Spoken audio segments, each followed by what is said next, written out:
Good evening. Allahabad विश्वविद्यालय परिवार में आपका स्वागत है।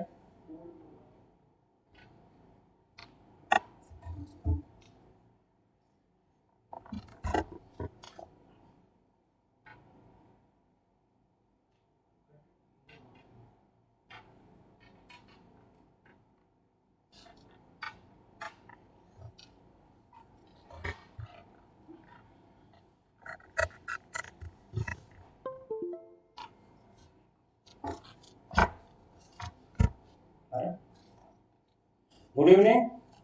इलाहाबाद विश्वविद्यालय परिवार में आपका स्वागत है। आज हम लोग इस सीरीज को स्टार्ट कर रहे हैं, सेंटर स्टेट रिलेशन। यह सीरीज मुख्यतः सिविल सेवा के मुख्य और प्रारंभिक परीक्षा को ध्यान में रखे की गई है। केंद्र राज्य संबंधों को किस तरह से व्याख्यायित किया जाए और केंद्र राज्य संबंधों के बीच क्या संबंध है और वो कैसे हमारी परीक्षा में आते हैं, इसको लेकर हम सवाल शुरू करने की कोशिश कर रहे हैं। पहली बात तो सबसे महत्वपूर्ण यह है कि जो केंद्र और राज्य का संबंध है वह कनाडा के संविधान का अनुसरण करते हुए भारत के संविधान में इसको लाया गया है। तो पहला ही सवाल आपके प्रारंभिक परीक्षा का हो गया कि केंद्र राज्य संबंध में जो हमारा केंद्र राज्य का संबंध है वह किस संविधान के आधार पर रखा गया। तो कनाडा के संविधान को ध्यान में रखते हुए केंद्र राज्य संबंधों को यहाँ पर व्याख्यायित करने की कोशिश की गई है। तो पहला ही सवाल आपका सबसे इम्पोर्टेंट क्या हो गया कि कनाडा के संविधान को ध्यान में रख के केंद्र राज्य संबंधों को यहाँ पर व्याख्यायित करने का प्रयास किया गया है। दूसरी बात, यह जो केंद्र राज्य संबंध है, ये केंद्र राज्य संबंध जो है, ये केंद्र राज्य संबंध किस तरह से व्याख्यायित, ये कनाडा के संविधान को ध्यान रख के यहाँ पर व्याख्यायित किया गया है। दूसरी बात, यह केंद्र राज्य संबंध किसको ध्यान में रखकर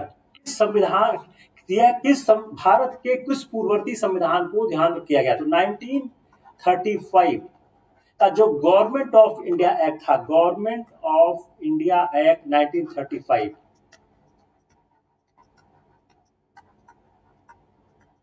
इसमें केंद्र राज्य संबंधों को व्याख्यायित किया गया था। उसी को ध्यान में रखते हुए भारत में इस संविधान को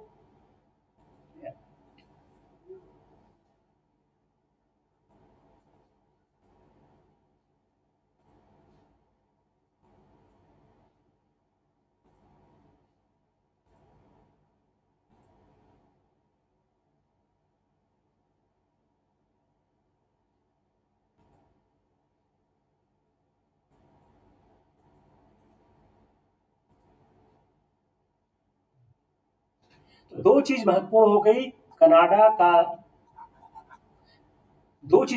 गई कनाडा का संविधान, कनाडा, दूसरा 1935 गवर्नमेंट ऑफ इंडिया एक्ट। इन दो प्रारूपों के आधार पर भारत में केंद्र राज्य संबंधों को व्याख्यायित किया गया है। एक सवाल आपके सिविल सर्विसेज में आ चुका है कि गवर्नमेंट ऑफ इंडिया एक्ट 1935 और भारत के संविधान का की आप तुलना करें, एक साल आ चुका है। अगली बात, जो केंद्र राज्य का विधायी, केंद्र राज्य के संबंधों में तीन संबंध है, लेजिस्लेटिव, जिसको हिंदी में कहते हैं विधायी, एडमिनिस्ट्रेटिव, जिसको कहेंगे हम प्रशासकीय, तीसरा फाइनेंशियल, जिसको हम हिंदी में बोलते हैं वित्तीय। तीन तरह के संबंधों को व्याख्यायित किया गया है। जो पहला संबंध है, जो आपका लेजिस्लेटिव संबंध है, ये सबसे महत्वपूर्ण है। यहां से हम लोग अपनी बात को स्टार्ट करते हैं कि केंद्र राज्य संबंधों में जो विधायी संबंध है, विधायी संबंध, जो लेजिस्लेटिव रिलेशनशिप है, वह किस तरह से है और उसमें किस तरह से सवाल आपके प्रीलिम्स या मेंस में आ सकते हैं। तो अगर आप अपने संविधान के भाग 11 को देखें तो संविधान का जो भाग 11 है उसमें तीन तरह के आपको संबंध दिख रहे हैं। पहला है टेरिटोरियल,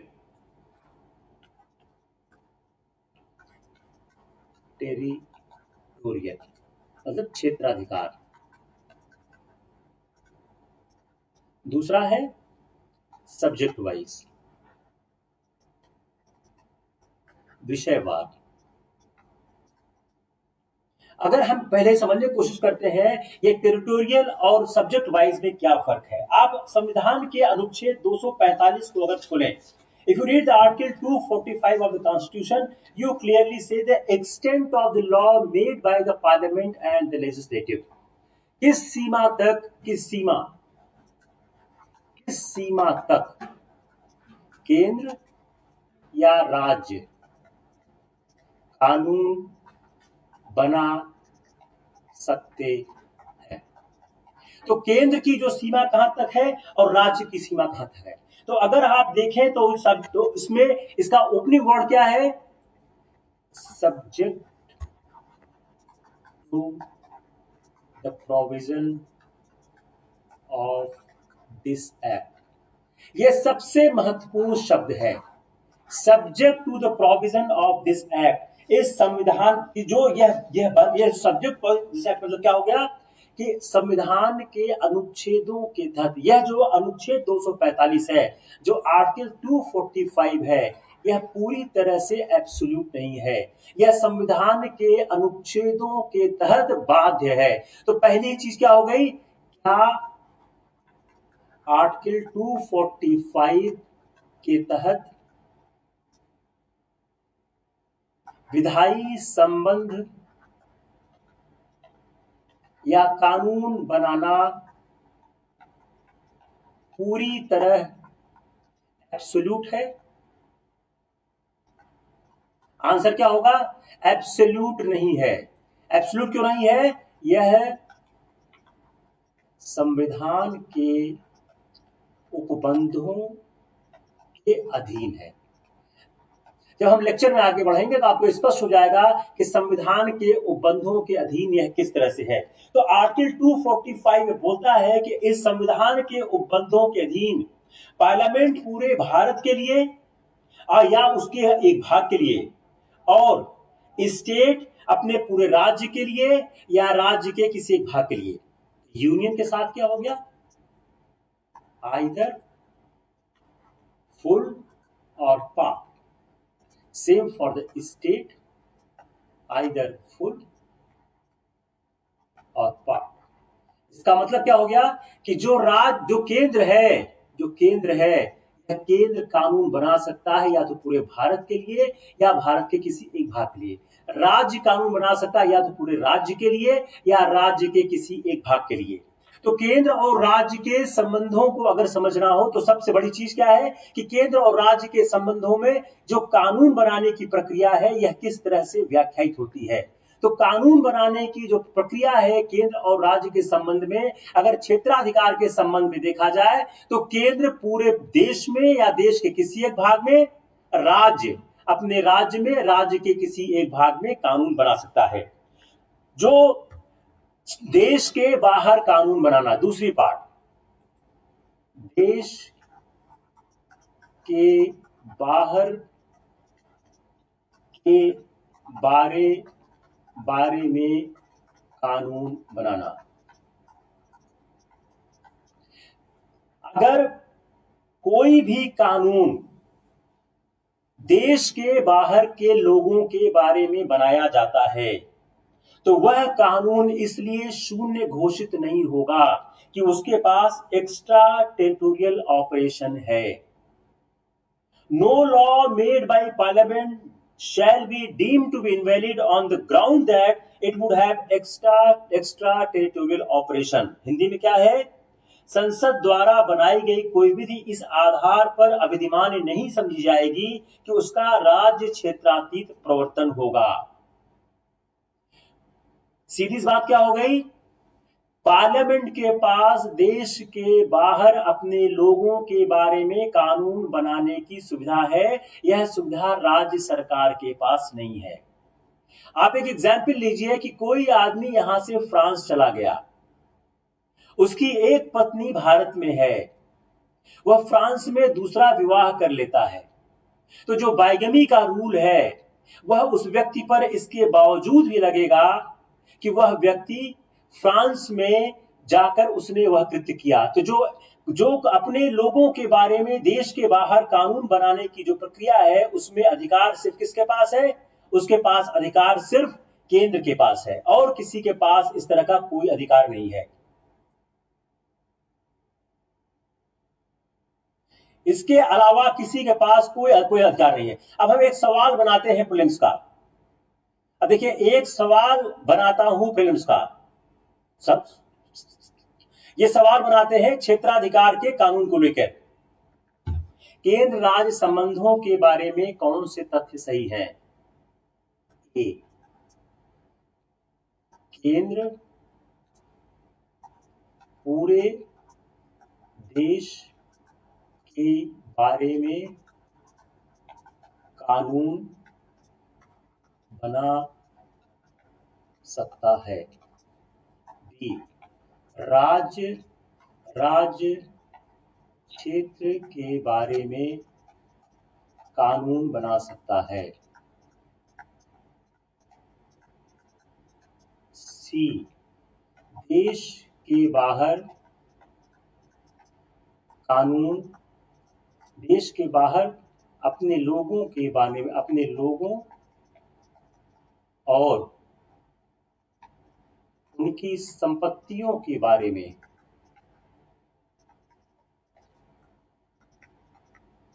कानून बनाने का अधिकार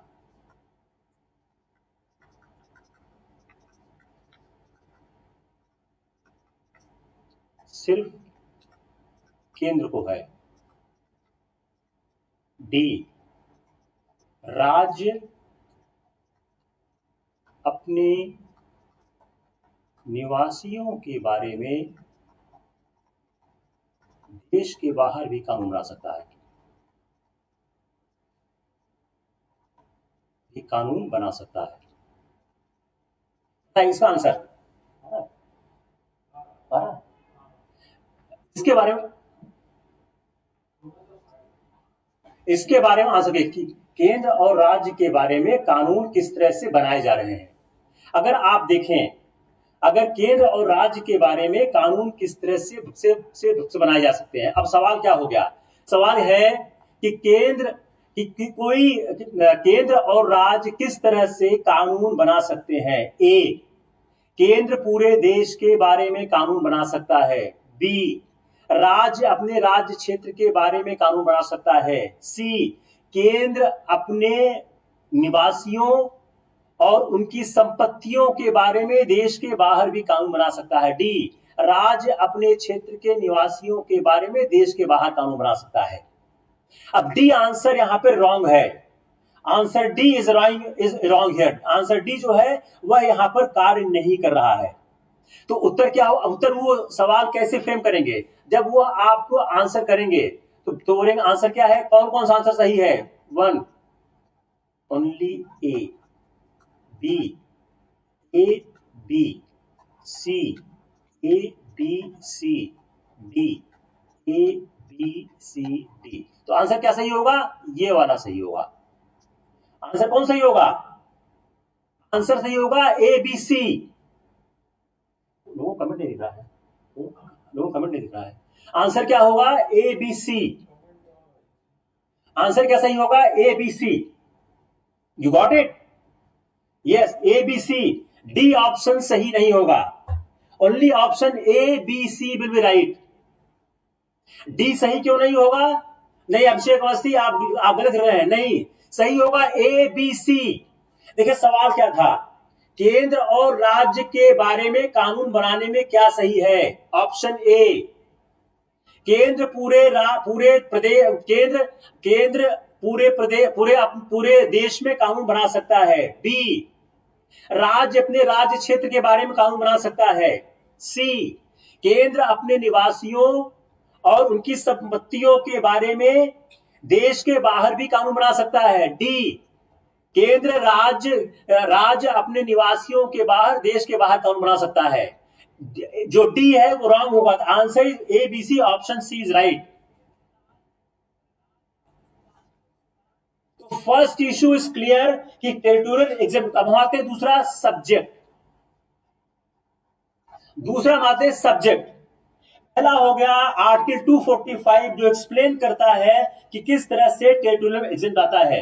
लेकिन आर्टिकल 245 जो है वह सब्सटेंटिव लॉ है, जो सब्सटेंटिव लॉ है, मेकिंग पावर है, जो इमिसिपेट करता है, लेकिन इसका जुडिशियल रिव्यू जस्टिफाइड है। अगला सवाल, क्या क्या केंद्र के द्वारा बनाए कानून का न्यायिक पुनरावलोकन संभव है? क्या केंद्र के द्वारा बनाए कानून का न्यायिक पुनरावलोकन संभव है? संभव है। तो संभव है। अगर आर्टिकल 245 पढ़ें, what is the opening words? Subject to the provision of this constitution, subject to the provisions of this constitution। इस शब्द के कारण क्या हो रहा है कि केंद्र के द्वारा अनुच्छेद 245 का इस्तेमाल करके बनाए गए किसी भी कानून का न्यायिक पुनरावलोकन संभव है। अब उसी सवाल को हम फिर से फ्रेम करते हैं। केंद्र राज्य संबंधों के बारे में क्या शब्द है? ए, केंद्र कानून पूरे देश के बारे में बना सकता है। बी, राज्य अपने क्षेत्र में कानून बना सकता है। सी, बनाए गए कानून का न्यायिक पुनरावलोकन हो सकता है।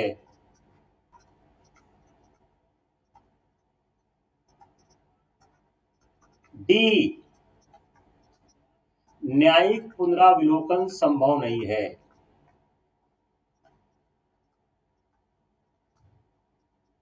नहीं हो सकता। क्या दो चीज हो गई? न्यायिक पुनरावलोकन संभव है या संभव नहीं है। जो कानून बनाया जा रहा है उस कानून का न्यायिक पुनरावलोकन संभव है नहीं है। इस कॉन्सेप्ट को ध्यान में रखकर, only making this concept in the picture, the question has been created कि केंद्र कानून पूरे देश के बारे में बना सकता है। Yes, right. राज्य अपने राज्य क्षेत्र में, यस, राइट। बनाए गए कानून का न्यायिक पुनरावलोकन संभव है। यस, संभव है। डी, न्यायिक पुनरावलोकन संभव नहीं है। संभव, ये जो डी वाला पार्ट है, यह पार्ट आपका रॉन्ग हो गया। अब हम आर्टिकल 245 और आर्टिकल 246 दोनों एक साथ देखते हैं। 245 क्या है? टेरिटोरियल। 246 क्या है? Subject wise. तो जो आर्टिकल 246 है वो बात करता है कि किस तरह से पार्लियामेंट में कानून और बना सकते हैं। तो जो 246 बात करता है list of 7th schedule. 7th schedule में 3 लिस्टें बनी हैं, list 1, list 2, list 3। List 1, list 2, list 3। तो आप लोग अपना खोल के अब देखिए कि लिस्ट 1, लिस्ट 2, लिस्ट 3 क्या है। लिस्ट 1 में कितने हैं? 97 सब्जेक्ट्स। लिस्ट 2 में कितने सब्जेक्ट हैं? 66 सब्जेक्ट। लिस्ट 3 में कितने सब्जेक्ट हैं? 47 सब्जेक्ट। तो 3 लिस्ट हो गई, लिस्ट 1, लिस्ट 2, लिस्ट 3। इसका मतलब क्या हो गया? इन 3 लिस्टों पर कानून बनाने का अधिकार किसके किसके पास है। लिस्ट 1 क्या है? लिस्ट 1 है यूनियन लिस्ट। लिस्ट 2 क्या हो गई? State list. लिस्ट 3 क्या हो गई? Concurrent list. अब आप लोग खोल के अपना बेरक देखें जिसमें आपको 7th शेड्यूल में तीनों लिस्ट आपको दिख रही हैं। लिस्ट 1, लिस्ट 2, लिस्ट 3 आप देख लें, उसमें साफ साफ आपको दिख जाएगी। अब आप इन तीनों लिस्टों को देखो, तीनों लिस्टों में कानून बनाने के पावर किसके किसके पास है। जो लिस्ट 1 है union list, centre, list 2 state list, state, और लिस्ट 3 कॉन्करेंट, बोथ। अब सवाल प्रीलिम्स का क्या बन रहा है, एक आसान सा सवाल बनाते हैं प्रीलिम्स का। 7वीं अनुसूची में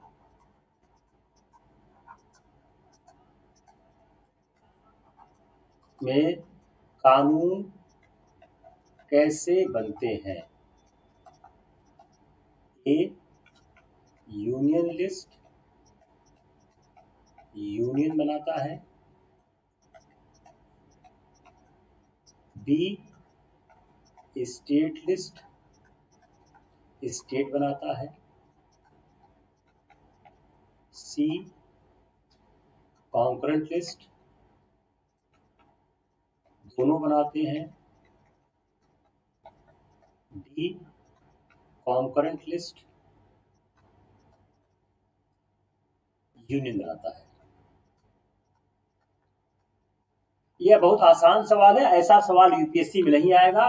स्टेट सर्विसेज में आने की संभावना है कि 7वीं अनुसूची में 3 लिस्ट हो गई, union list, state list and concurrent list.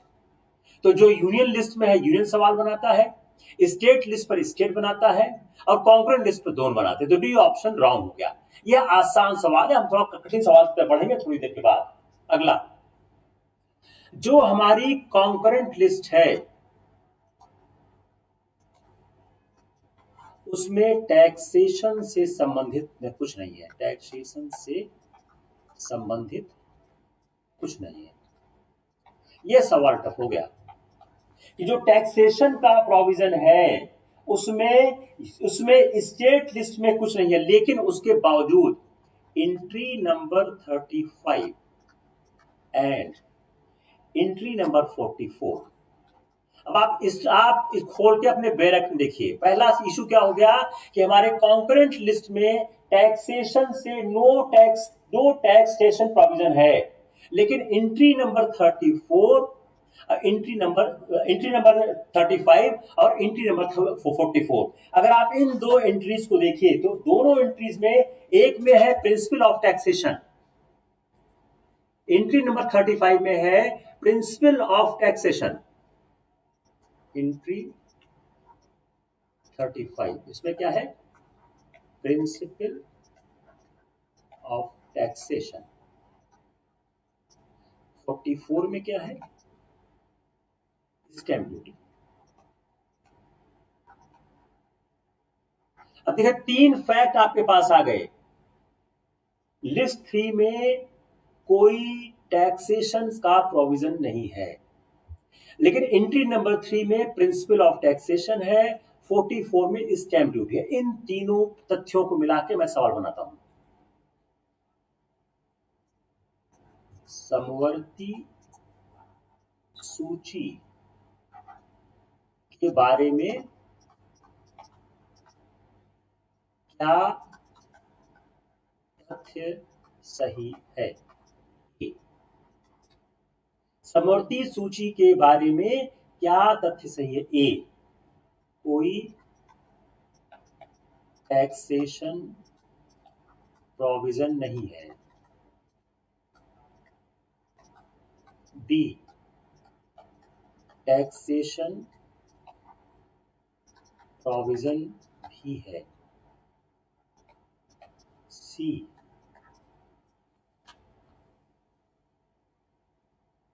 Principles of taxation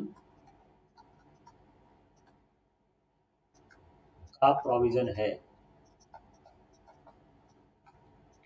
D, stamp duty का प्रोविजन है। अब देखिए अब आप 4 तथ्य ए बी सी डी, अगर आप 4 तथ्य देखिए वो चारों तथ्य एक दूसरे को काउंटर कर, ये सिविल सर्विसेज का परफेक्ट आंसर क्वेश्चन है। It is a perfect question of the civil services. समवर्ती सूची के बारे में क्या तथ्य सही है? ऑप्शन ए, समवर्ती सूची में कोई टैक्सेशन प्रोविजन नहीं है। ऑप्शन बी, टैक्सेशन, समवर्ती सूची में टैक्सेशन का प्रोविजन भी है। सी, समवर्ती सूची में प्रिंसिपल्स ऑफ टैक्सेशन का प्रोविजन है। डी, स्टैंप ड्यूटी का प्रोविजन है। आंसर क्या होगा? ए, सी, डी। सिर्फ रॉन्ग होगा बी। जो एक ओपिनियन इस इंटरप्रेट के बाद डेवलप होती है वह यह होती है कि समवर्ती सूची में कोई टैक्सेशन का प्रोविजन नहीं है, लेकिन प्रिंसिपल ऑफ टैक्सेशन है और स्टैंप ड्यूटी है। अब आप जरा आप 7th शेड्यूल का आप खोल कर देखिए, आप क्लियर है। ओपन करिए entry 35। You open entry 35 of the 7th schedule.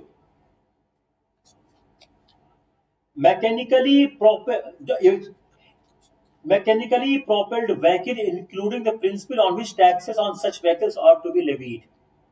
And 44th, stamp duties other than duties or fees collected by means of judicial stamps but not including rates of stamp duty. यह दोनों hard core taxation provision की ओर नहीं जाते हैं। इसलिए जो जया शुक्ला का answer है वह आंसर ठीक है।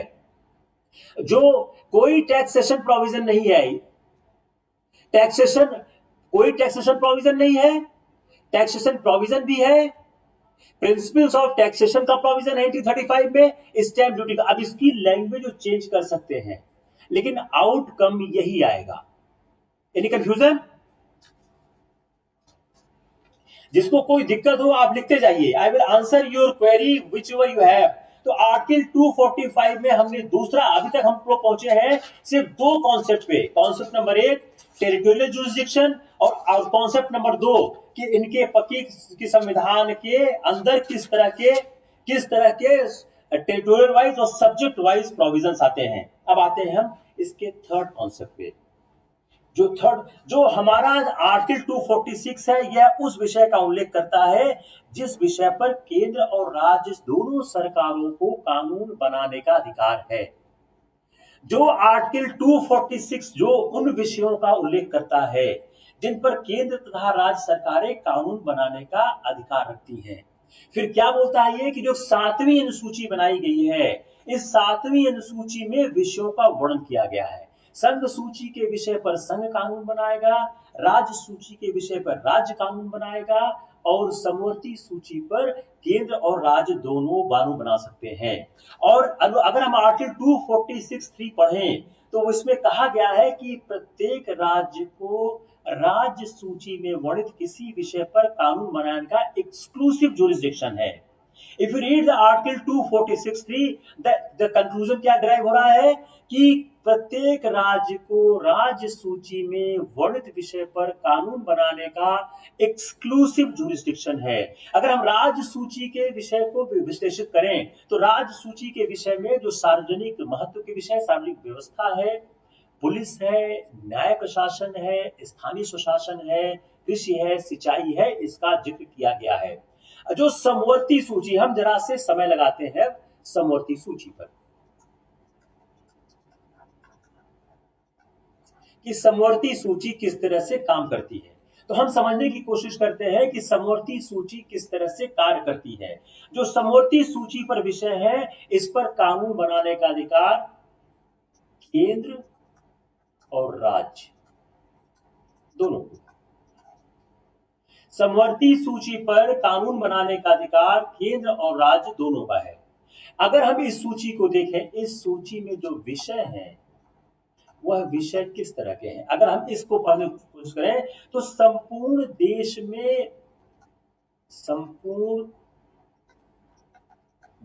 में विधि की एकरूपता, संपूर्ण देश में विधि की एकरूपता से संबंधित विषय इस समवर्ती सूची में आपको देखने को मिलते हैं। तो जो समवर्ती सूची का विषय है उस पर केंद्र और राज्य दोनों बना सकते हैं, लेकिन इसके बावजूद अधिमानता किसके पास है? केंद्र के पास। पहला कॉन्सेप्ट क्या हुआ? समवर्ती सूची। उस पर कानून बनाने का अधिकार केंद्र राज्य दोनों का है, लेकिन अधिमानता किसके पास है? अधिमानता केंद्र के पास है। अगर केंद्र और राज्य के बीच किसी भी मामले का विभेद उत्पन्न होता है, अगर केंद्र और राज्य के बीच केंद्र वर्सेस राज्य, अगर सेंटर वर्सेस स्टेट होता है, तो उस अवस्था में केंद्र का कानून मान्य होगा। अगर केंद्र और राज्य के बीच कोई संघर्ष होता है तो केंद्र का कानून मान्य होगा, राज्य का कानून नहीं मान्य होगा। इसका मतलब क्या हो गया? अगर आप मीन्स में आंसर लिखेंगे कि केंद्राभिमुख, हमारा संविधान केंद्राभिमुख है, तो आप इसका जिक्र करेंगे कि समवर्ती सूची में बनाए गए कानून में अगर केंद्र और राज्य के बीच संघर्ष होता है तो केंद्र का कानून मान्य होता है। इसका अपवाद क्या है? देखिए, सवाल सिविल सर्विसेज का ये आएगा, अपवाद, एक्सेप्शन। इसका एक्सेप्शन क्या है? इसका एक्सेप्शन क्या है? आयश खान, अभी हम रेजोल्यूटरी पावर पे नहीं आए हैं, उस पर हम इसके बाद आते हैं। इसका अपवाद क्या है? इसका एक्सेप्शन क्या है? अगर इसका अपवाद क्या है? अगर समवर्ती सूची में बनाए गए, अगर समवर्ती सूची के किसी विषय पर कानून बनाया जाए और राज्य का विधानमंडल उस विषय पर कानून बनाकर राष्ट्रपति की स्वीकृति प्राप्त कर लेता है, तब वह कानून केंद्र के कानून पर प्रभावी होगा। अपवाद क्या हो गया? अपवाद क्या हो गया? राष्ट्रपति की अनुशंसा प्राप्त कर लेना।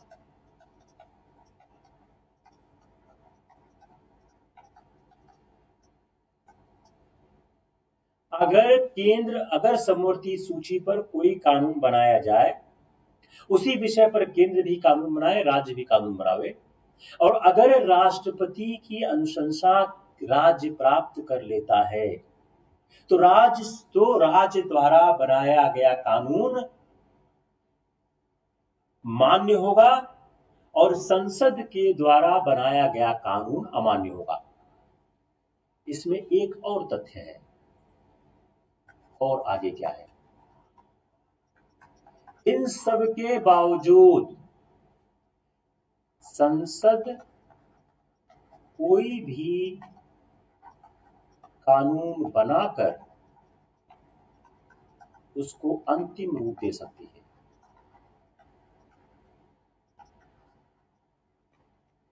इसका मतलब क्या हो गया कि समवर्ती सूची पर कानून बनाया गया, उसमें केंद्र का भी कानून है, राज्य का भी कानून है, और राज्य के कानून को राष्ट्रपति की अनुशंसा प्राप्त है, उसके बावजूद भी उसके बाद केंद्र कानून बनाकर उसको सॉल्व कर सकता है। अगर आप 244 सब सेक्शन 2 पढ़ें, आपको यह क्लियर हो जाएगा कि जो उसका provided that nothing in this clause shall prevent parliament from enacting any law anytime any law with respect to same matter, including a law adding to, amending, verifying and repealing the law so made by the legislature of the state। अब इसमें हम सवाल बनाते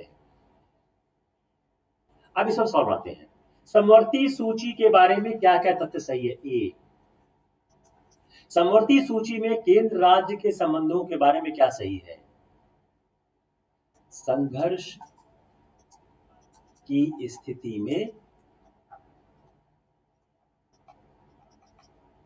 केंद्र का कानून प्रभावी होगा।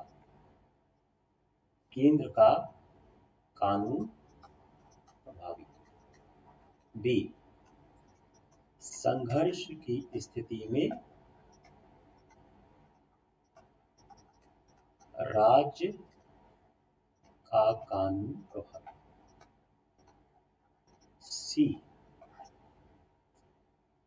सी, अगर राष्ट्रपति की अनुशंसा राज्य के कानून को प्राप्त है,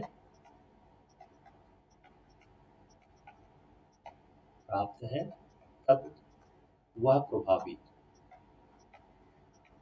डी, राष्ट्रपति के अनुशंसा के बावजूद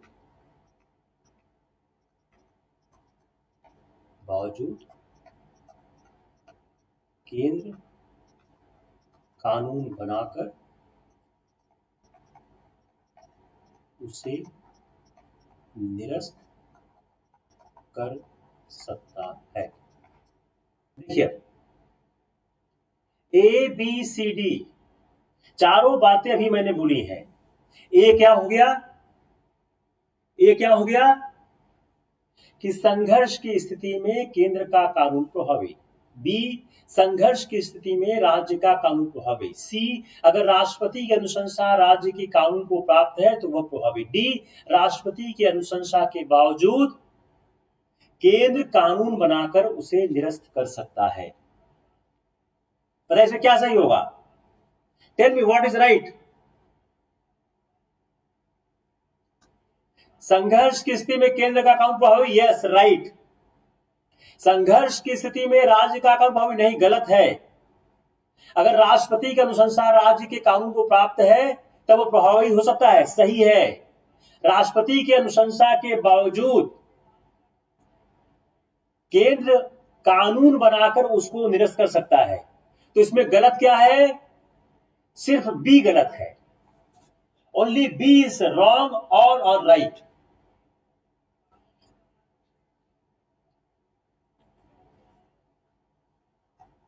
रेसिडुअरी पावर, अवशिष्ट शक्तियां।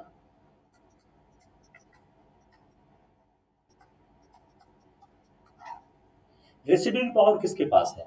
अगर आप संविधान का अनुच्छेद 248(1) पढ़ें तो वह साफ साफ कहता है कि जो भी मैटर लिखे नहीं गए हैं स्टेट लिस्ट में और कॉन्करेंट लिस्ट में, वो सारे के सारे जो यहां पर नहीं, जो न तो यहां पर है और न तो यहां पर है, जो दोनों जगह नहीं है, वो किसके पास चले गए? सेंटर के पास चले गए। यह किससे लिया गया है? यह 1935 के गवर्नमेंट ऑफ इंडिया एक्ट से लिया गया है। 1935 गवर्नमेंट ऑफ इंडिया में क्या था? जो रेसिडुअरी पावर था वो किसके पास था? गवर्नर जनरल के पास था। जो 1935 का गवर्नमेंट ऑफ इंडिया एक्ट है उसमें रेसिडुअरी पावर गवर्नर जनरल के पास था। इस समय जो इस पर आ गया, इस समय रेसिडुअरी पावर आ गया किसके पास आ गया? यूनियन के पास आ गया। अब आते हैं नेक्स्ट इशू पे, केंद्र का हस्तक्षेप।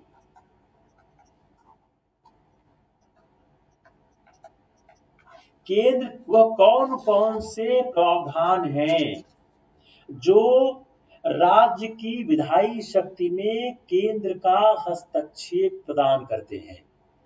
वह कौन कौन से विधायी प्रावधान हैं? वह कौन कौन से विधायी प्रावधान हैं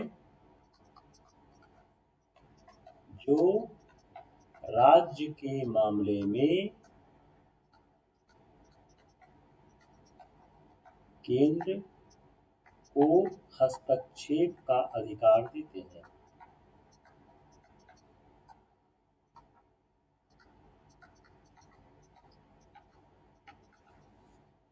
वह कौन कौन से विधायी प्रावधान है जो राज्य के मामले में केंद्र को हस्तक्षेप का अधिकार देते हैं? हम पहले ही डील करते हैं आर्टिकल 245, अनुच्छेद 249। अब अनुच्छेद 249 को पढ़ते समय आपको 4 शब्द याद करने चाहिए। वो 4 शब्दों को आपको याद करना होगा।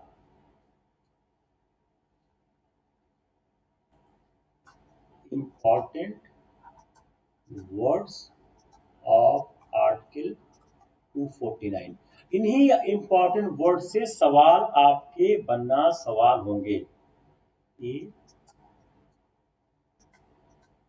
Council of states, B 2/3 majority, C limited period, D state list. अगर आर्टिकल 249 को आप समझें तो आपको 4 शब्द दिखेंगे। काउंसिल ऑफ स्टेट्स, राज्यसभा का एक प्रस्ताव पास करे, सपोर्ट हो not less than 2/3 present and voting, 2/3 present and voting. और यह लॉ जो बनाया जाएगा यह एक सीमित सीमा का होगा, नॉट एक्सटेंडिंग 1 ईयर। और राज्य सूची के विषय पर केंद्र कानून बना सकता है। अगर ये आपको चारों तथ्य याद नहीं आएंगे, सवाल आपका यूपीएससी का गलत हो जाएगा। अगर ये चारों तथ्य आपको याद नहीं आएंगे तो यूपीएससी का सवाल आपका गलत हो जाएगा। क्यों? यह सवाल बनाते समय इन चारों तथ्यों का समावेश निश्चित रूप से करेंगे। तो आर्टिकल 249 कहता है कि राज्यसभा अपने उपस्थित और मत देने वाले सदस्यों के 2/3, एक चीज और, नेशनल इंटरेस्ट। अगर राज्यसभा अपने उपस्थित और मत देने वाले सदस्यों के 2/3 बहुमत से यह प्रस्ताव पारित करे कि राष्ट्रीय हित में आवश्यक है कि राज्य सूची के विषय में राष्ट्रीय हित में यह आवश्यक है कि राज्य सूची के विषय में केंद्र कानून बनाए, राज्य सूची के विषय में केंद्र कानून बनाए, राज्य सूची के विषय में केंद्र कानून बनाए। तो अब केंद्र राज्य सूची के विषय में कानून बना सकता है, लेकिन इस तरह किया गया जो कानून है वह 1 वर्ष के लिए प्रभावी होगा और 1 वर्ष से ज्यादा प्रभावित नहीं हो सकता है। और जो इसका सब सेक्शन सी है बोलता है कि यह 6 महीने से ज्यादा नहीं चलेगा जब आफ्टर द रेजोल्यूशन है ceases to be in force, जब रेजोल्यूशन का टाइम खत्म होगा, मैक्सिमम 6 months मोर। देख लिया इसको, just read it.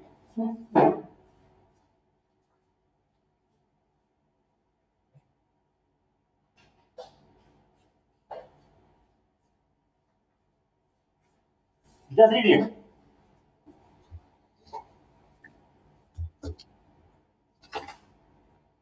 Just read it.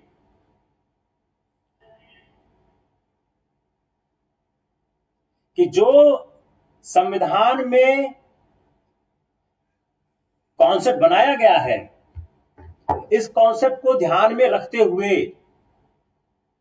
हम क्या कह रहे हैं कि अनुच्छेद 249 5 चीजों को साथ में रखता है। पहला,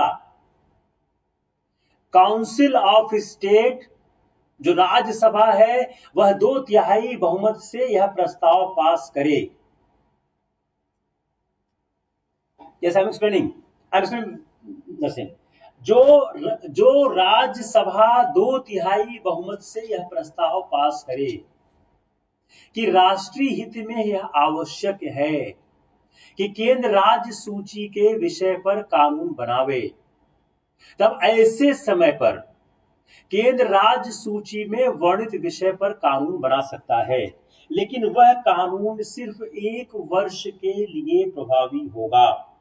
और जो यह कानून बनाया जाएगा, जो एक रिजोल्यूशन राज्यसभा पास करेगी, उस रिजोल्यूशन के द्वारा बनाया गया कानून उस सीमा को खत्म होने के पश्चात मात्र 6 महीने तक और चल सकेगा।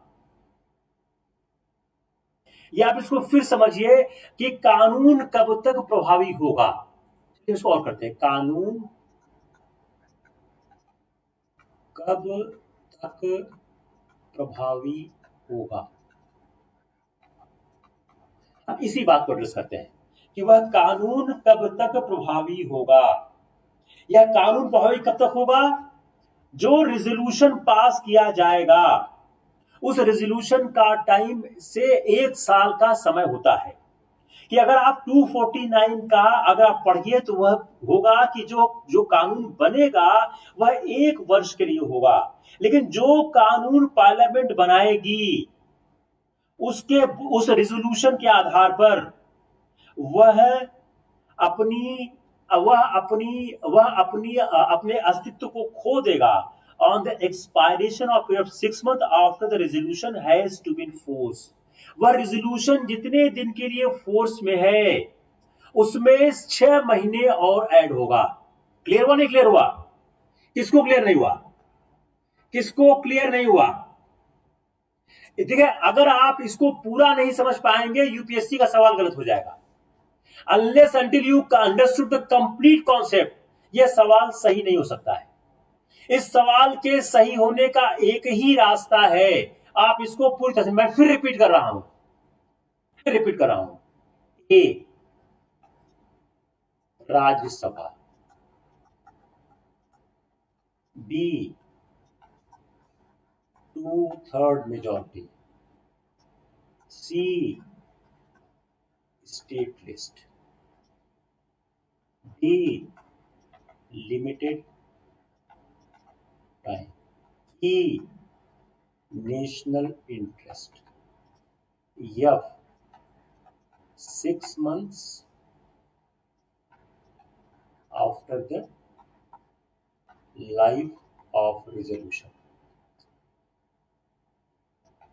अगर इसमें से एक भी पॉइंट आपसे मिस हो रहा है तो यह सवाल सही नहीं होगा। You need to control all points. किसी राष्ट्रीय महत्व के प्रश्न के लिए, किसी राष्ट्रीय महत्व के प्रश्न के लिए आवश्यक है कि केंद्र राज्यसभा राज्यसभा 2/3 बहुमत से, 2/3 उपस्थित सदस्यों के बहुमत से प्रस्ताव पास करे कि केंद्र इस विषय पर कानून बनाए। तो राज्य सूची के विषय पर कानून बनाया जा सकता है, लेकिन उस कानून की अवधि अधिकतम 1 वर्ष की होगी। और जो राज्यसभा का प्रस्ताव पास होता है उस प्रस्ताव के अस्तित्व होने के खत्म होने के बाद मात्र 6 महीने और तक वह कानून चल सकता है। क्लियर हुआ नहीं हुआ? क्लियर क्लियर हुआ या क्लियर नहीं हुआ? किसको क्लियर नहीं हो रहा है? Anyone who is not able to understand it? किसी को समझ आ नहीं आ रहा है? Yes, right on the chat. लिख लिया इसको?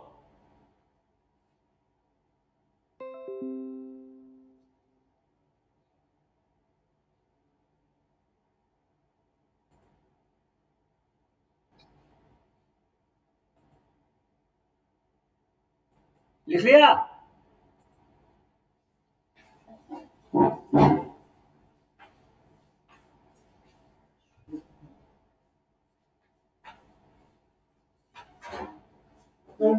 लिखिए। ये क्या है?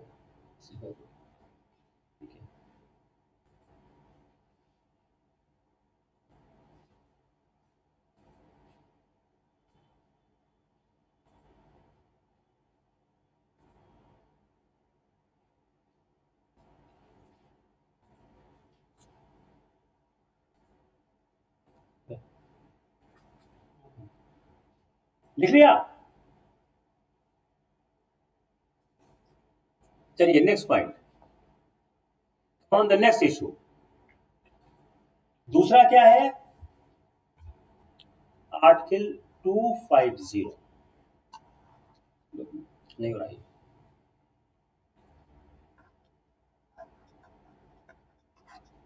आर्टिकल 250 दूसरा क्या रहा है कि आपात की उद्घोषणा के समय राज्य सूची के विषय पर केंद्र कानून बना सकता है। इमरजेंसी के समय में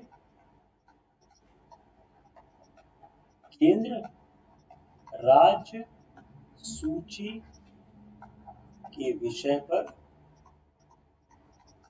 कानून बना सकता है। तीसरा, आर्टिकल 252, दो या दो से अधिक राज्य इस आशय का प्रस्ताव पास कर दें कि केंद्र राज्य सूची के विषय पर कानून बनाए। ठीक है, दो या दो से अधिक राज्य इस आशय का प्रस्ताव पास कर दें कि केंद्र राज्य सूची के विषय पर कानून बनाए।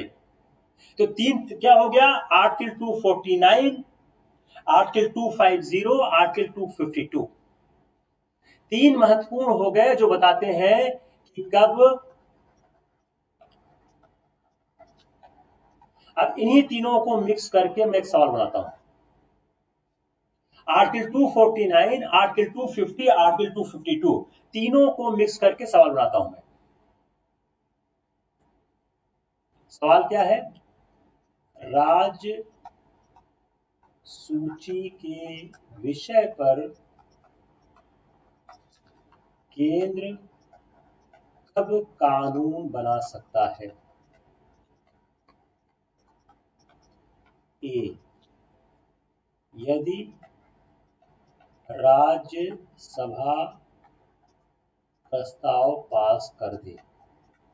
बी, यदि लोकसभा प्रस्ताव पास कर दे।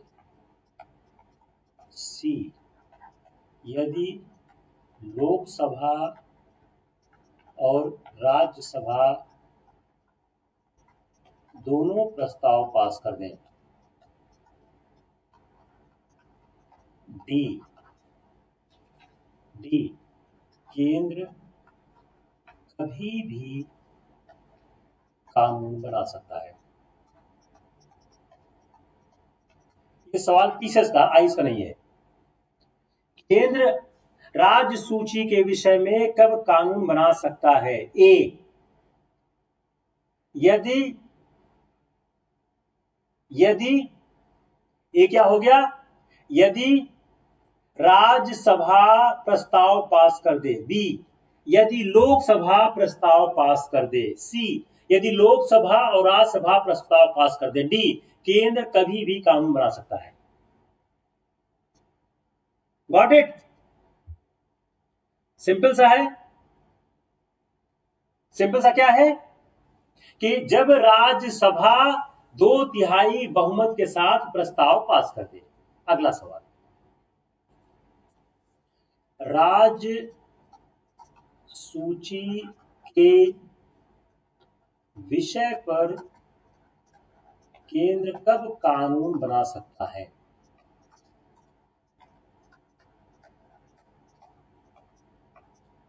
ए, राज्यसभा प्रस्ताव पास करे।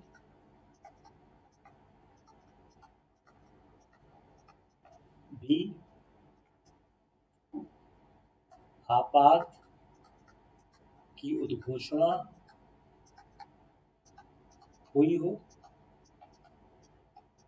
सी, दो या दो से अधिक राज्य की विधानसभा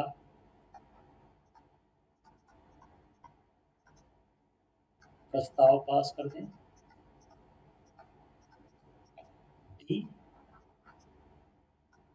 राष्ट्रपति कभी भी आपात की स्थिति में राज्य सूची पर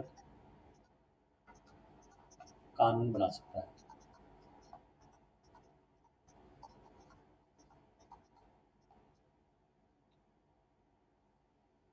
अब आपके पास 4 ऑप्शन आ गए। ऑप्शन ए, राज्य सूची के विषय पर केंद्र कानून बना सकता है।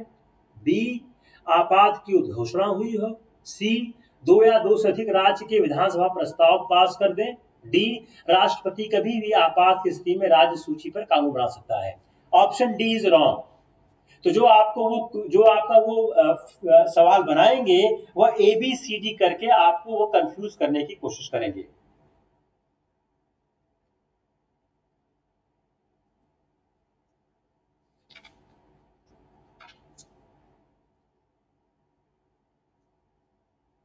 Got it?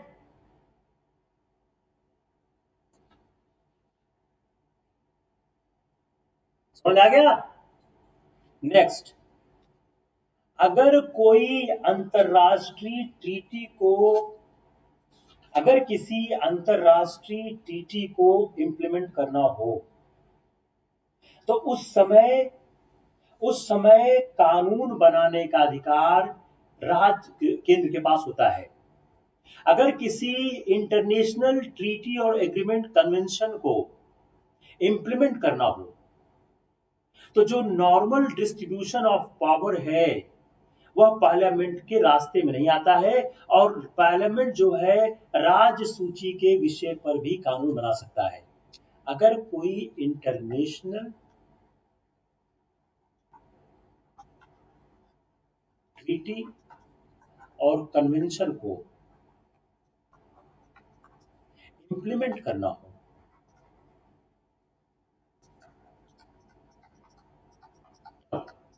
जो डिवीजन ऑफ पावर है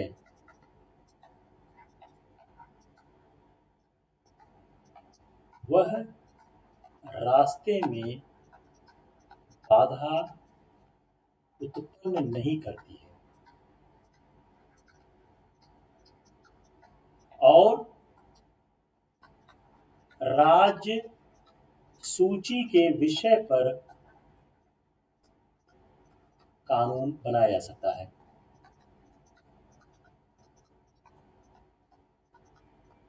अगर मान लीजिए कोई इंटरनेशनल ट्रीटी है, उस इंटरनेशनल ट्रीटी को इंप्लीमेंट करना है, तो इंटरनेशनल ट्रीटी को इंप्लीमेंट करने के पार्लियामेंट के पास पावर है टू लेजिस्लेट, और जो केंद्र राज्य संबंधों के बीच एक विभाजन की रेखा है वह कार्य नहीं करती है, और राज्य सूची के संदर्भ पर वह कानून बनाया जा सकता है। ऐसा कानून पहले बन भी चुका है। कौन कौन बने हैं? Anti hijacking act, anti hijacking act 1982, United Nations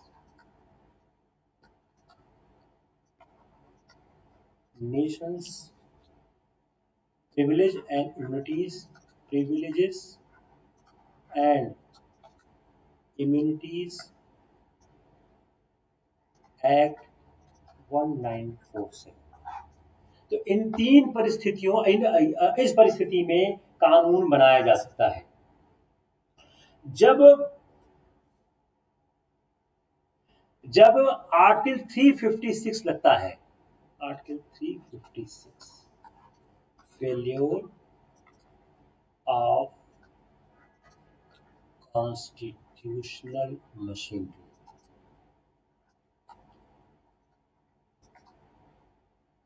failure of constitutional machinery के समय जब होता है तो प्रेसिडेंट जब फेल्योर ऑफ मशीनरी डिक्लेयर करता है, जो power of legislature of state है वह एक्सरसाइज होता है under authority of parliament, under authority of parliament. तो जब आर्टिकल 356 लगता है, जब फेलियर ऑफ कॉन्स्टिट्यूशनल मशीनरी होती है तो अंडर अथॉरिटी ऑफ पार्लियामेंट जो है स्टेट लिस्ट के जो सब्जेक्ट है उस पर कानून होता है। ये कंफ्यूजन इसलिए आता है कि जो सवाल बनाते हैं वो कर देते हैं कि प्रेसिडेंट के पास पावर है या पार्लियामेंट के पास, क्योंकि इसका नाम कहते हैं पॉपुलरली कहा जाता है प्रेसिडेंट लॉ, इसे लोगों को कई बार लगता है पावर प्रेसिडेंट पास है, लेकिन होती है पावर पार्लियामेंट के पास। तो कंक्लूजन क्या हो गया कि जब कोई कॉन्स्टिट्यूशनल मशीनरी का फेल्योर होता है उस समय जो कानून बनता है उस कानून को बनाने का जो राइट है वह राइट किसके पास होता है? वह राइट होता है पार्लियामेंट के पास। अब मैं इस पर सवाल बनाता हूं, इस पर एक हम बनाते हैं। केंद्र का राज्य सूची पर कानून बनाने के अधिकार पर क्या सत्य है? ठीक है, केंद्र का राज्य सूची पर कानून बनाने के बारे में क्या सत्य है? ए, राज्य सभा अगर 2/3 बहुमत से प्रस्ताव पास करे।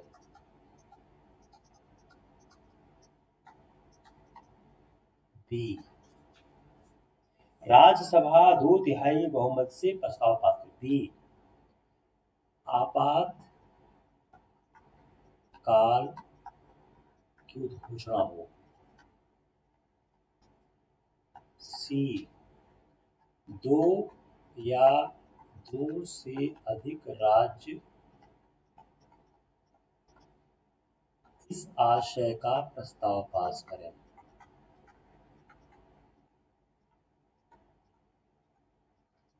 डी, किसी अंतरराष्ट्रीय करार के लिए राज्य सूची के विषय पर कानून बनाया जा सकता है।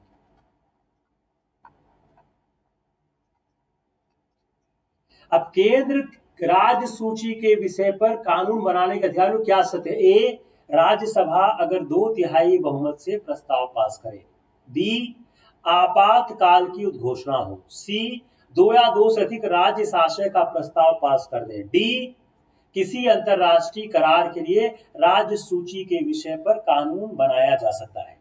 यह चारों ऑप्शन सही है। देखिए, आपके प्रीलिम्स की और मेंस की दोनों की तैयारियां एक साथ चल रही हैं। दो के दोनों का जो सवाल जवाब है वह एक ही तरह से आता है। तो एक ही तरह की अगर आप बात एक बार समझ ले गए तो ये हमेशा के लिए आपके दिमाग में बात बैठ जाएगी और कभी आपको दिक्कत नहीं आएगी।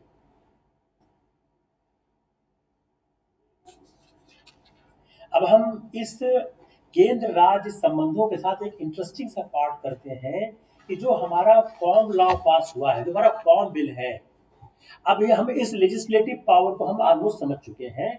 इस लेजिस्लेटिव पावर को समझने के बाद हम समझने की कोशिश करते हैं कि जो हमारा एक किसान बिल पास हुआ है उस किसान बिल की कॉन्स्टिट्यूशनल वैलिडिटी क्या है? Constitutional validity of farm bill. जो हमारा किसान बिल पास हुआ है इस किसान बिल को सुप्रीम कोर्ट में चुनौती दी जा चुकी है। अब हम यह एक एग्जामिन करने की कोशिश करते हैं वह चुनौती किन किन आधारों पर दी गई है। 1, agriculture is state subject. Agriculture एक राज्य सूची का विषय है। राज्य सूची के विषय पर कानून बनाने का अधिकार केंद्र के पास नहीं है। तो क्या हो गया? पार्लियामेंट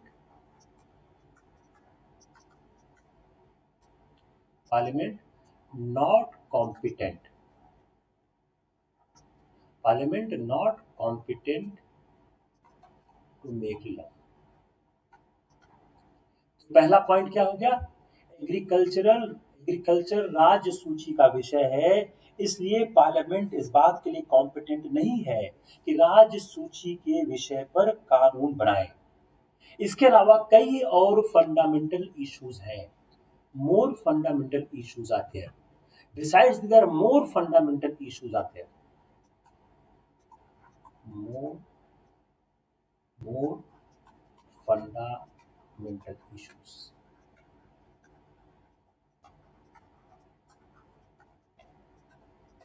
तो पहला इशू आ गया कि चूंकि कृषि राज्य सूची का विषय है, इसलिए उस पर कानून बनाने का अधिकार केंद्र के पास नहीं है। उसके बाद और कई फंडामेंटल इश्यूज उनके सामने आ रहे हैं। एक फंडामेंटल इशू क्या रहा है जो चैलेंज किया गया है कि राज्यसभा में रिकॉर्डिंग ऑफ वोट नहीं हुआ है, division of vote, division of vote. Rajya Sabha में डिवीजन ऑफ वोट नहीं हुआ है। जो फॉर्म बिल राज्यसभा में प्रस्तुत किया गया, तो उस फॉर्म बिल में राज्यसभा में जो कार्य किया गया वह रूल्स ऑफ हाउस के अकॉर्डिंग नहीं हुआ है। वह रूल रिक्वायर क्या करता है? वह रूल की रिक्वायरमेंट क्या है कि चेयर इस बात का आदेश करे कि रिकॉर्डिंग ऑफ वोट हो, डिवीजन ऑफ वोट हो by members even when one members demands to it. जो पहली बात जो बात कही जा रही है कि राज्यसभा में वह कार्य नहीं किया गया। कार्य क्या था कि डिवीजन ऑफ वोट होना चाहिए। अगर एक सदस्य भी डिवीजन ऑफ वोट की मांग करता है तो डिवीजन ऑफ वोट होना चाहिए, लेकिन डिवीजन ऑफ वोट नहीं हुआ है। तो डिवीजन ऑफ वोट के एब्सेंस में, डिवीजन ऑफ वोट के एब्सेंस में आप कह सकते हो कि जो एक डेमोक्रेटिक पैटर्न है वह फॉलो नहीं हुआ है। तो कैसे किया गया? उन्होंने किया है वॉइस वोट से, voice vote,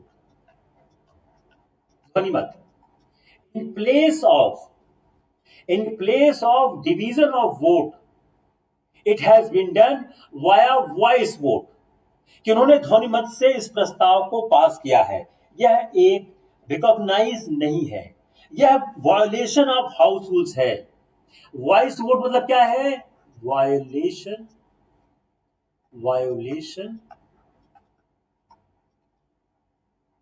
of house, violation of house rule, violation of house rule किया गया। जो आर्टिकल 100 है, वायोलेशन ऑफ हाउस रूल किस हो रहा है? Article 100 of constitution. Violation of house में आर्टिकल 100 कॉन्स्टिट्यूशन क्या होता है? All questions at any sitting of either house shall be determined by a majority vote of members present and voting। तो article 20 बात करता है मेजॉरिटी वोट का, majority vote. अब यह मेजॉरिटी वोट कैसे आएगा?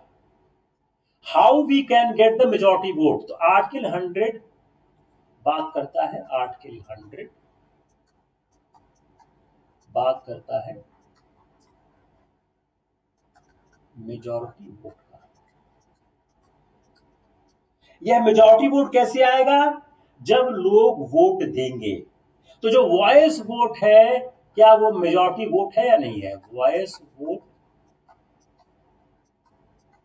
इज मेजॉरिटी वोट और नॉट। यह एक इशू है कि वॉइस वोट जो है वह मेजॉरिटी वोट है या नहीं है। यह एक इशू एग्जामिन किया जाएगा। अगर आप कॉन्स्टिट्यूशन को पढ़ें, constitution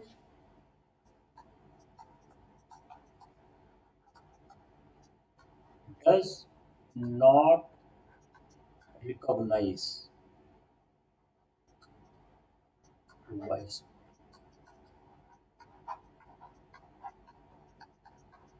Constitution does not recognize voice vote. Constitution voice vote को रिकॉग्नाइज नहीं करता है। तो अगर कॉन्स्टिट्यूशन वॉइस वोट को रिकॉग्नाइज नहीं करता है तो इशू क्या हो गया? Violation of constitution, violation of constitution is the first point. Second point, article 122 of the constitution, वह जुडिशियल रिव्यू से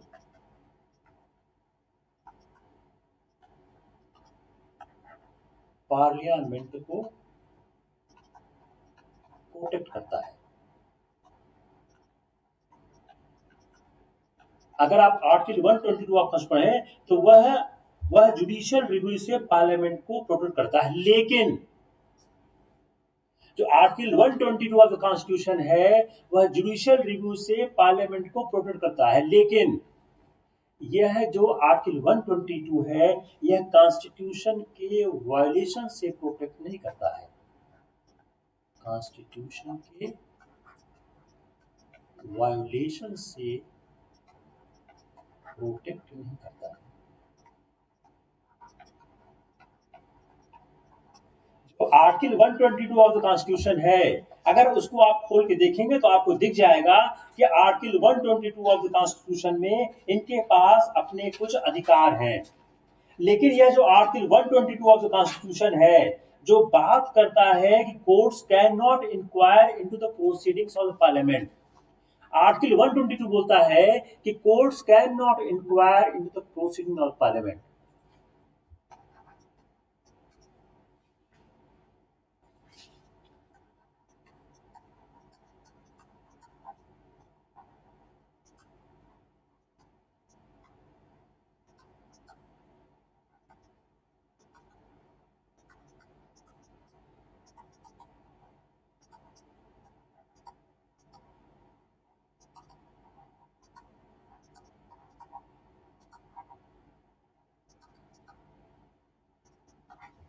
कोर्ट जो है वो पार्लियामेंट की प्रोसीडिंग को इंक्वायर नहीं कर सकती है, लेकिन सुप्रीम कोर्ट ने आर्टिकल 122 क्या बोलता है? Courts can not inquire into the proceedings of the parliament. लेकिन राजा रामपाल के केस में सुप्रीम कोर्ट ने क्लैरिफाई किया हुआ है कि proceeding can be challenged on substantive ground. लेकिन जो राजा रामपाल का केस था, राजा रामपाल, इस केस में सुप्रीम कोर्ट ने कहा है on substantive basis court can inquire, कि आप सबसे जो जहां पर संविधान का उल्लंघन है वहां पर कोर्ट इस बात को एग्जामिन कर सकती है। थर्ड वायलेशन है article 107। Article 107 of the constitution क्या बोलता है? If you read the article 107 of the constitution, तो आर्टिकल 107 ऑफ द कॉन्स्टिट्यूशन यह बोलता है कि जब तक दोनों बोथ हाउसेस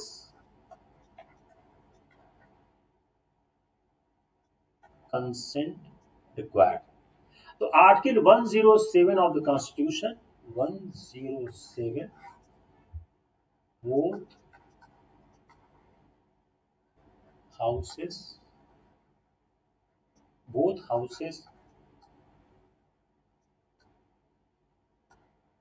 consent required।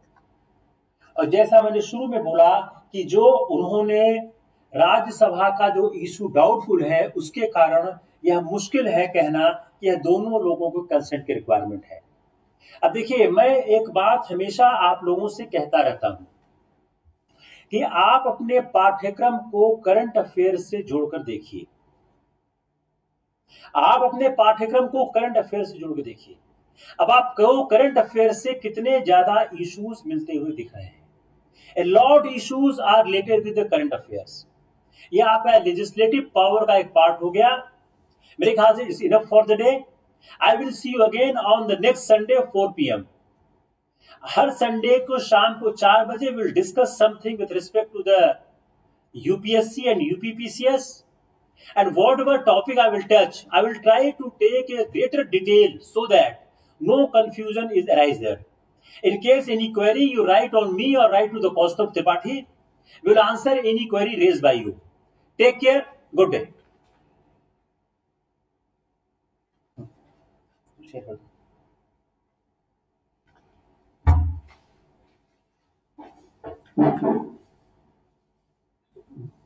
मेरे बात